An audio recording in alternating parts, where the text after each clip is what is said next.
I called the course Personality and Its Transformations, and I think you could think about that as a restatement of the idea of being and becoming. And that's what you are. You're, for whatever that means, you're an entity that both is and is transforming. And there's a rule that goes along with that, by the way, which is don't sacrifice who you could be for who you are. Which means if you have to choose to transform in a positive direction or maintain your current position, then it's better to transform in a positive direction. So you might even think of that as the core of your being. That's a Piagetian idea. It's a Jungian idea as well. Who are you? You're the thing that transforms who you are.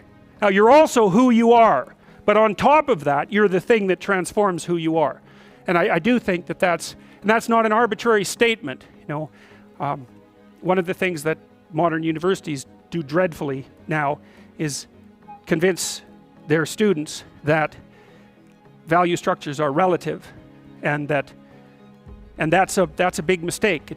There's a lot of things wrong with that idea, and one of the things that's wrong with that idea is that doesn't include what I just mentioned, which is that's a good moral rule, is you are the thing that is and you're the thing that becomes, and you should put the thing that becomes at a higher place than the thing that is. That means you also have to allow yourself to shake off those things about you that you might be pathologically attached to, habits and people for that matter, ways of thinking, all of those things.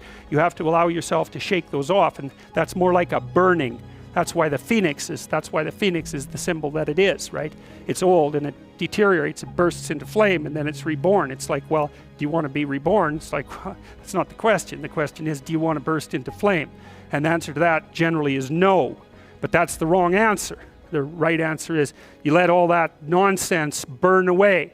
And you know, and you might say, well, I don't know what I should leave behind. And the answer to that is that's a lie. You know some of the things that you should leave behind. All you have to do is ask yourself. You'll come up with a list instantly of 100 stupid things that you're doing that you know you could stop doing. Some of them maybe you don't know you could stop doing. It's like, well, fine, leave those alone for now. But there's a bunch of things you perfectly know well that you could stop doing that would improve your life. And so do that, see what happens. That's a good idea. All right.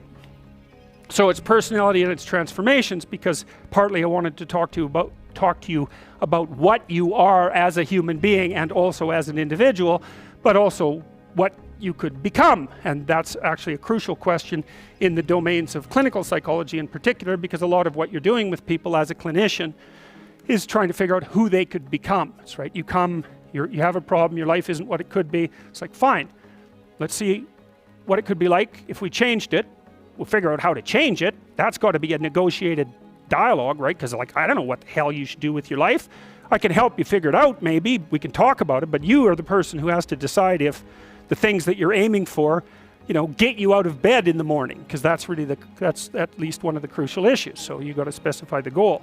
And then you got to specify the transformation processes and start practicing them. And you have to understand that you're going to be bad at it, but it doesn't matter, because bad's fine. Persistent is what you need to be.